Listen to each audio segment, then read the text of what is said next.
Good morning students, how are you? Today here we are start the class of political science, first book of our political science, and our today's chapter number 8, and the topic of the chapter is the local government. Local government in India. Okay, so in this content we will see about the how the local government was set in India, because in our constitutions the provision is mentioned provide for the central government and the state government. So there is no provisions provided for the local government. So how do they mention in the constitution what was the procedure and what kind of amendments seen in the constitutions? So they have give a more powerful, they have give a certain tenure, they have to write to the financial help, यानी कि उनको किस तरीके से solid बनाया गया. So all these things that is related to the local government that is comes in constitution. So first of all we will see about the what is the meaning of local government. Local government is known as the government of village and urban. Clear? The village government और urban government जो होती है वो count होती है local government में. Just look at here, there is a 3 levels we have read. The levels of government, clear? So first of level, central level, second is state level, and third is local level.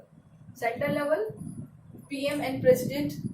State level, CM and the governor, and the local level which come out of the rural and urban. Clear? So all the rural and urban government which comes in this, that is known as the local government. Local government के क्या क्या benefits होते हैं? किसी भी problem को immediate solve किया जा सकता है. प्रॉब्लम सॉल्व एज सून, यानी कि जितनी जल्दी हो सकता है उस प्रॉब्लम को सॉल्व किया जा सकता है. People can directly participate. People can take directly participate, यानी कि जो भी लोकल में रहने वाले पर्सन होते हैं, they can take directly participate in the all kind of activity. If they have any problem they solve through the local level. Local level पर गवर्नमेंट जरूरी क्यों होती है? Because local people know about local problem, यानी कि जो local level पर person रहता है उसे लोकल प्रॉब्लम का ज़्यादा अच्छे से ज्ञान होगा एज कंपेरेटिवली किसी बाहर के पर्सन के. तो बहुत सारे एडवांटेज होते हैं जो लोकल लेवल्स पर केवल लोकल व्यक्ति ही समझ सकता है जो उस जगह पर रहता है. फॉर एग्जांपल, किसी गांव में रहने वाला व्यक्ति है, सपोज ये गांव है ए, इसमें कोई पर्सन रहता है जिसका नाम है राम. ठीक है? अगर ये व्यक्ति यहाँ पर एज अ लीडर अपॉइंट हो जाता है या एज अ सरपंच हो जाता है, तो ये गांव के डेवलपमेंट को ज्यादा अच्छे से समझ पाएगा. या फिर कोई किसी स्टेट का कोई पर्सन आ जाए कि ये कोई अदर गांव का व्यक्ति है भी, अगर वो इस गांव में इलेक्ट होगा तो क्या होगा? क्या उसे सारी नॉलेज होगी? नहीं होगी. तो जो लोकल पर्सन है वो किसी प्रॉब्लम को इमीडिएटली अच्छे से सॉल्व कर सकता है. तो इसीलिए लोकल लेवल पर गवर्नमेंट होना जरूरी है. So Indian government have decided to the 3 levels of the government: central, state and the local level. So in this segment we will describe about the local government which is determined for the rural and urban. यानी इस तरह की सरकार 2 parts में divide होती है जिसको हम कहते हैं रूरल गवर्नमेंट और अर्बन गवर्नमेंट. यहाँ सबसे अब एक चीज और जरूरी होती है कि किसी की भी गवर्नमेंट के एक्टिवली अच्छे से काम करने के लिए what is the compulsory, that is people should be participate in day to day activities. Day to day activities, यानी कि लोकल गवर्नमेंट कब सक्सेस हो सकती है? जब वहाँ के पीपल डे टू डे की एक्टिविटीज में पार्टिसिपेट करें. एवरीबडी नोज, अगर गवर्नमेंट को सक्सेस होना है, अगर किसी काम को पूरा करना है तो what should there should be a complete by the day to day activity, यानी पब्लिक का पार्टिसिपेशन होना चाहिए। पब्लिक जितनी ज़्यादा अवेयर होगी उतना ही काम अच्छे से होगा। ओके, तो इसलिए लोकल गवर्नमेंट होनी चाहिए। अब हम बात करते हैं लोकल गवर्नमेंट का कंसेप्ट आया कैसे इंडिया में। इंडिया में जो लोकल गवर्नमेंट है, क्लियर। तो सबसे पहले हम बात करें 1882 में लोकल गवर्नमेंट इन इंडिया।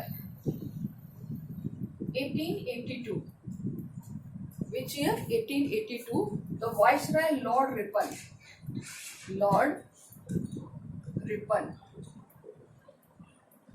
जो वाइसरॉय था ब्रिटिश का, वो इंडिया में आया था और उसने इंट्रोड्यूस किया था कि there should be a local government, की यहाँ पर लोकल गवर्नमेंट होनी चाहिए। तो यहाँ से क्वेश्चन पुट अप किया जा सकता है, who introduce? Lord Ripon, which year?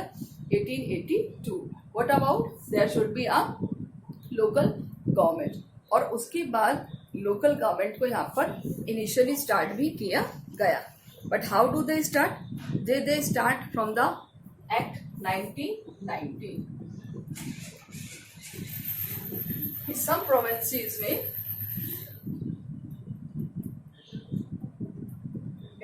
क्या कर दिया था? पंचायत को स्टार्ट कर दिया था। जो कुछ एरिया थे, कुछ प्रोविंसेस थी, वहां पर पंचायत को शुरू कर दिया था, यानी village panchayat were establish the number of provinces. Okay, और ये कब तक एक्टिव रहा? Till the 1935। Okay, till the 1935 ये कंटिन्यू रहा। देखिए यहाँ पर एक और बिलीव करेंगे, एक और विश्वास बात करेंगे, that is the Mahatma Gandhi. Gandhi ji के क्या थे व्यू ऑफ महात्मा गांधी? महात्मा गांधी क्या कहते थे इसके बारे में? गांधी जी की विचारधारा जो थी कि ये हमारे इकोनॉमिक और पॉलिटिकल पावर के लिए जरूरी है कि क्या होना चाहिए? डिसेंट्रलाइजेशन। क्या होना चाहिए? डिसेंट्रलाइजेशन। ये किसके लिए अच्छी है? हमारे इकोनॉमिक और पॉलिटिकल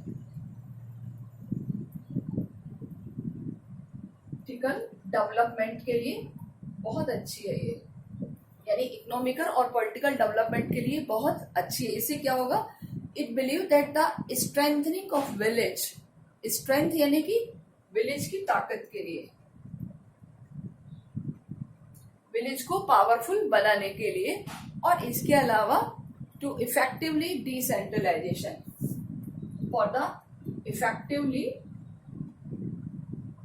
वर्क्स के लिए, यानी किसी काम को इफेक्टिवली करने का एक जो सबसे बढ़िया तरीका है गांव में, वो क्या है? डिसेंट्रलाइजेशन है। इसमें क्या होगा? ऑल डेवलपमेंट इनिशिएटिव, यानी कि all development initiate by local people, यानी कि जो लोकल लेवल पर जो ज्यादा अच्छे से जानता है प्रॉब्लम को, वही इसी काम को सबसे पहले इनिशिएट करेगा और इसकी शुरुआत करेगा। तो इस तरीके से गांधी जी जो व्यू रखते थे इनके बारे में कि ये बहुत अच्छे से सक्सेसफुल हो सकता है। अब हम बात करेंगे गांधी जी ने जो अपने विचार रखे थे regarding to the panchayat, where it is mention in our constitution. So in article 40, इस तरीके से लिखते हैं हम इसको, आर्टिकल 40 में कौन सा वर्ड मेंशन है? पंचायत। कौन सा वर्ड मेंशन है? पंचायत, जो कि हमारा किस में आता है? DPSP, directive principles of the state policy. Okay, panchayat word कहाँ मेंशन है? Mention in the article 40। कौन सा word? Panchayat. What about? That is the DPSP, यानी कि directive principles of the state policy में ये हमारा मेंशन है। Article number 36 to 51। ओके, ये आपकी एक एडिशनल नॉलेज है और आप ये देखिए कि 40 इसके अंदर ही आता है। क्लियर? अब हम बात कर रहे हैं कि जब हमारा कॉन्स्टिट्यूशन बनाया जा रहा था, कि कुछ पर्सन्स थे जो नहीं चाहते थे कि लोकल गवर्नमेंट को ऐड किया जाए। ओके, तो जो ऐड किए जाना है उसमें जो 2 पर्सन है उन्होंने क्या बताया इसके बारे में। एक तो थे नेहरू। नेहरू क्या चाहते थे, व्यू ऑफ नेहरू, पंडित नेहरू। देखिए पंडित नेहरू क्या कहते थे कि the extreme localism as a threat of unity of the integration of the nation, it is threat for the unity, threat for the unity यानी कि हमारे देश की एकता एंड इंटीग्रेशन, अखंडता के लिए बहुत बड़ा खतरा होगा, integration of the nation,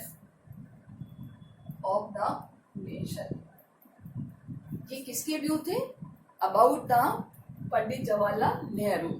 Ambedkar, doctor Ambedkar.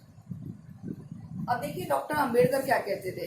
Doctor Ambedkar का बिलीव था कि जो हमारे यहाँ कास्ट रिडन नेचर है, rural society will defeat the noble purpose of local government, यानी कि जो कास्ट सिस्टम है, कास्ट सिस्टम विल, यानी कि जो हमारा कास्ट सिस्टम है, caste system will defeat the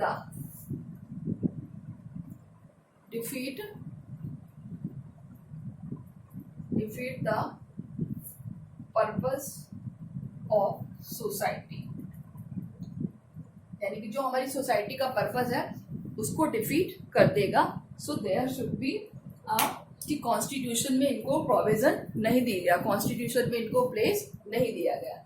clear, यानी कि जब हमारा कॉन्स्टिट्यूशन बनाया जा रहा था तब हमारे कॉन्स्टिट्यूशन में लोकल गवर्नमेंट के बारे में कुछ भी मेंशन नहीं था। Remember this things, okay.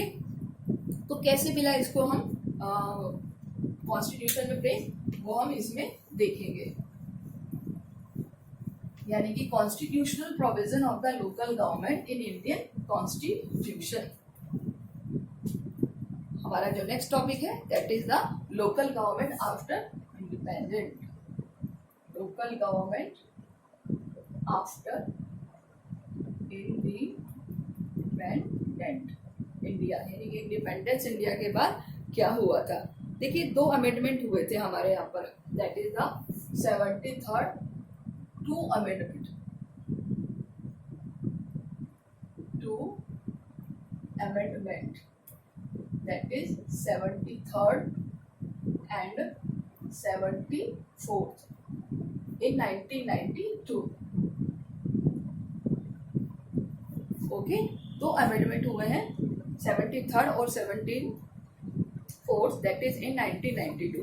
देखिए इसकी शुरुआत कैसे हुई थी। इसकी शुरुआत हुई थी कि 1952 में एक हमारा कम्युनिटी पब्लिक डेवलपमेंट प्रोग्राम आया था।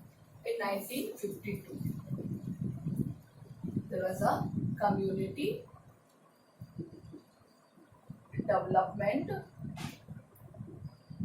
Programme, okay. एक प्रोग्राम आया था जिसका नाम था कम्युनिटी डेवलप प्रोग्राम, जिसमें लोगों को पार्टिसिपेट किया था लोकल गवर्नमेंट के लिए, to enhance the local level, okay. But ये किसी कारण से सक्सेस नहीं हुआ, यानी लोगों ने बहुत अच्छे से पार्टिसिपेट नहीं किया। तो कुछ स्टेट्स थे लाइक गुजरात एंड महाराष्ट्र जिन्होंने रूरल पंचायती सिस्टम को अडॉप्ट कर लिया था। कौन कौन से state, Gujarat and Maharashtra, they start their local system, यानी लोकल लेवल पर जो पंचायती सिस्टम है वो कुछ स्टेट ने शुरू कर दिया था, like the Gujarat and Maharashtra. कौन से ईयर में, 1960 में, क्लियर, 1960 और 70 में। बट जो बहुत सारे और कंट्रीज थे और जो स्टेट्स थे उन्होंने उसको ज्यादा ध्यान नहीं दिया, क्लियर। तो जो many states elections the local bodies were postpone from the time to time, यानी कि कुल मिलाकर इनकी जो पावर थी वो उतनी ज्यादा सक्सेस नहीं हुई थी, क्लियर। तो यहाँ पर आपसे पूछा जा सकता है कि कम्युनिटी डेवलप प्रोग्राम और उसके बाद आपसे पूछा जा सकता है that is the which state have started to the local level. After 1987 1987 क्या हुआ है कि a review of functioning of the local government institution initiated by the P.K. Thungan Committee. P.K. Thungan Committee. Okay, एक initiate लिया गया है विच committee by the P.K. Thungan Committee. Okay,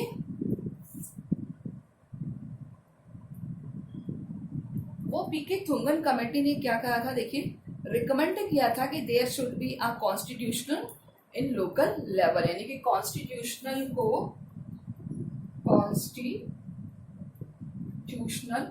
levels पर local bodies को रिकॉग्नाइज किया जाए, एक पहचान मिलनी चाहिए, यानी कि उनको भी रिकॉग्नाइज किया जाना चाहिए. And then they recommended 2 amendment 73rd and 74th. तो बाद में 2 अमेंडमेंट किए गए. तो ये इंपॉर्टेंट फैक्ट्स हैं, आपको ये याद रखने हैं. ओके, अब यहाँ से हमारा जो इम्पोर्टेंट पार्ट है वो शुरू होता है. 2 अमेंडमेंट्स 73rd एंड 74th कैसे हुए हैं? There is a 2 amendment. ये है 73rd और ये है 74th अमेंडमेंट. ये है अमेंडमेंट. क्लियर? और दोनों एक अमेंडमेंट हुआ था, that is 73rd and 74th amendment, और ये अमेंडमेंट हुआ था 1992 में. So this amendment was rural, यानी रूरल के लिए कौन सा अमेंडमेंट हुआ था? 73rd. और अर्बन के लिए हुआ था 74th. रूरल मतलब गांव की सरकार और अर्बन मतलब शहर की सरकार. और ये इम्प्लीमेंट हुआ था, दैट इज 1993 में ये इम्प्लीमेंट हो गया था. According to the rural, that is it is also divide into 3 part. जो रूरल गवर्नमेंट है इसको भी 3 पार्ट्स में डिवाइड कर दिया था. That is the gram panchayat. I am giving advice to please draw the structure. जो आपको ये स्ट्रक्चर दिया जा रहा है इसको आप अपनी नोटबुक में ड्रॉ करके रखेंगे. सेकंड इज द पंचायत समिति, इसको ब्लॉक कमेटी भी कहते हैं. And third one is the जिला परिषद. Okay, so it is divided into 3 segment. And rural urban government also divided into 3 parts. First is the municipal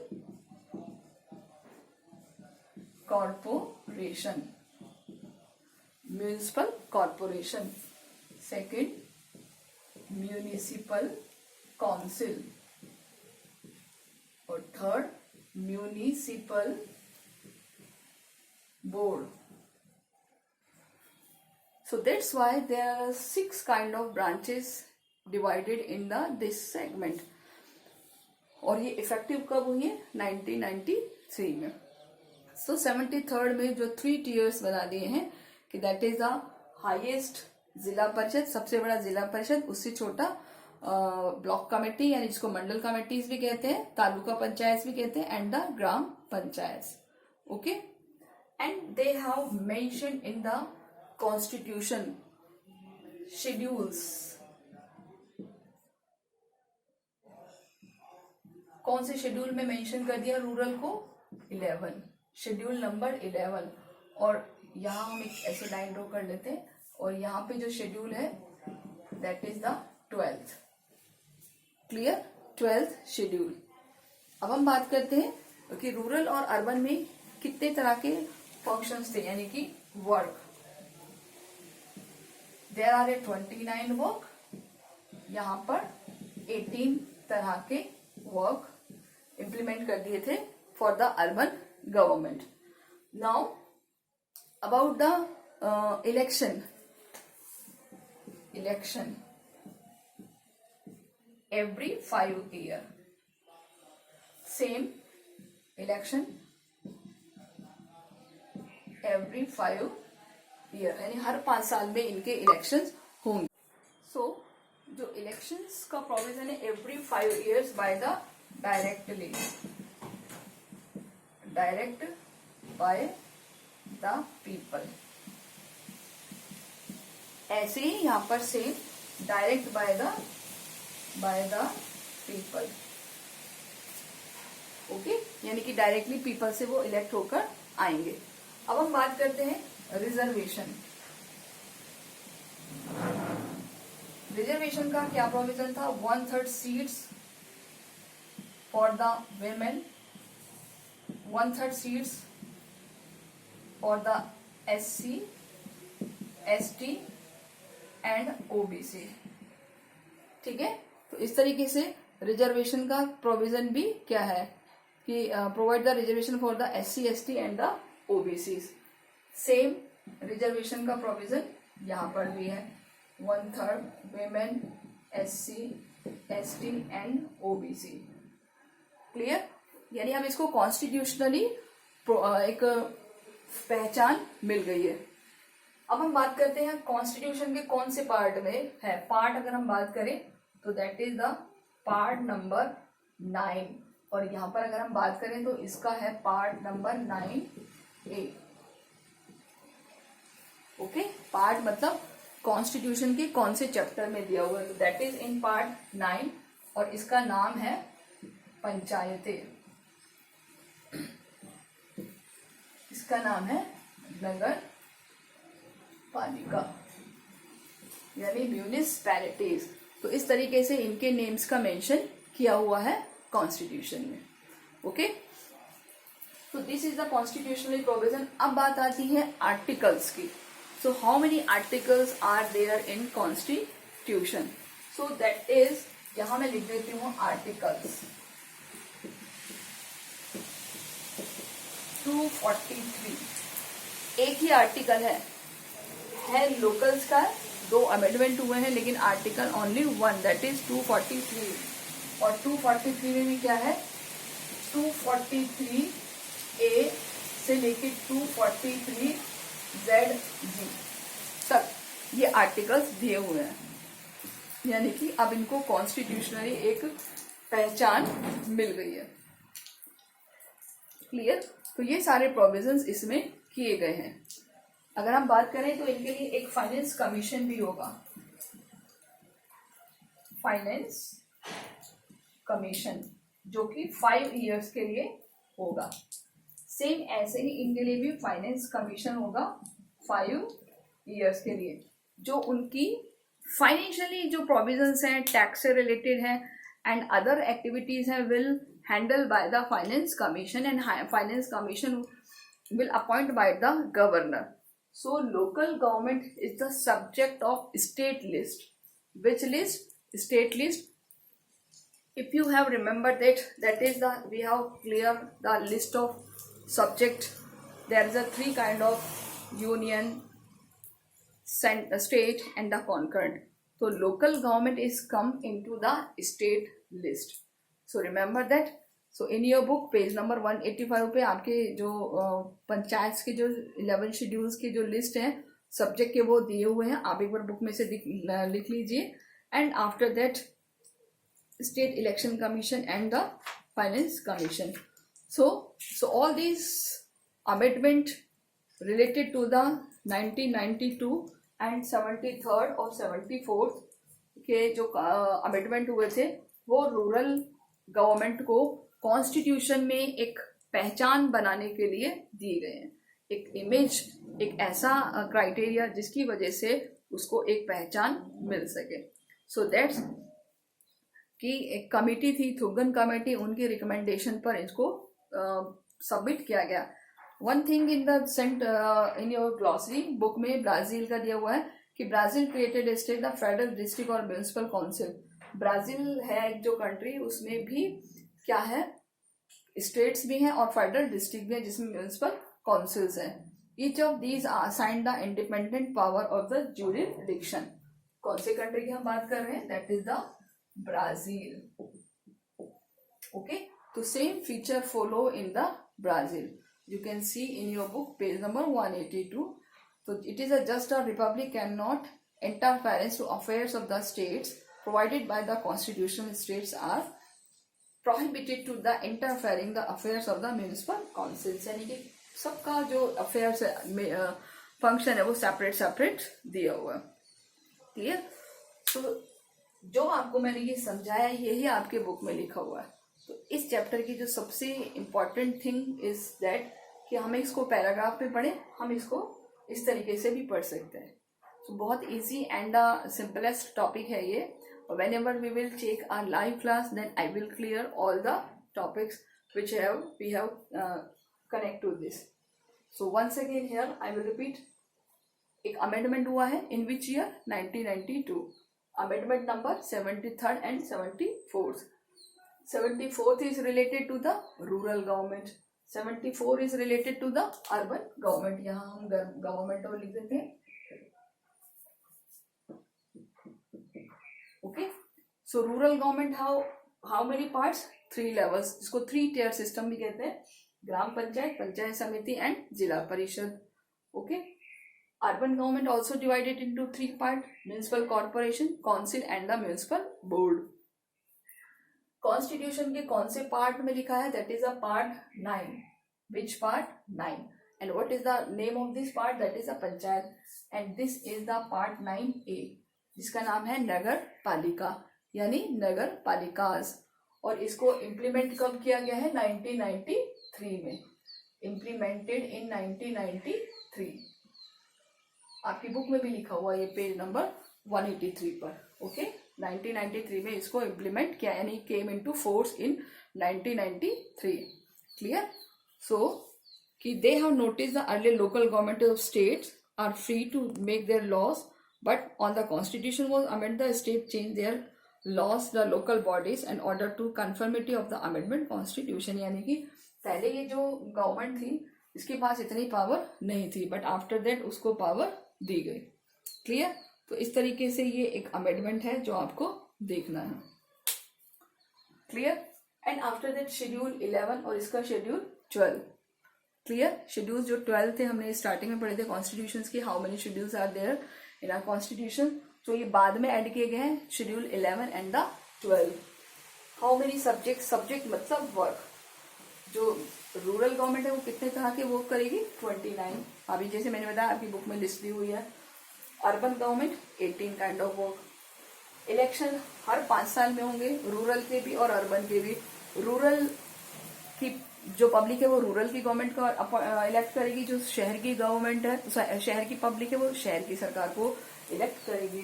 reservation का प्रोविजन क्या है कि 1/3 seats are reserve for the women, SC, ST and OBC. Same provisions are given in the SC, ST and OBC.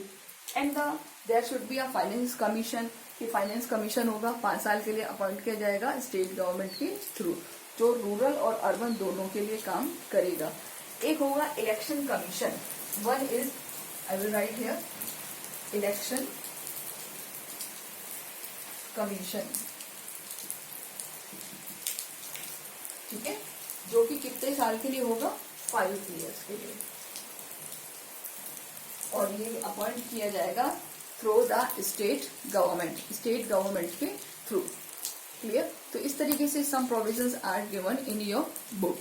So first of all draw the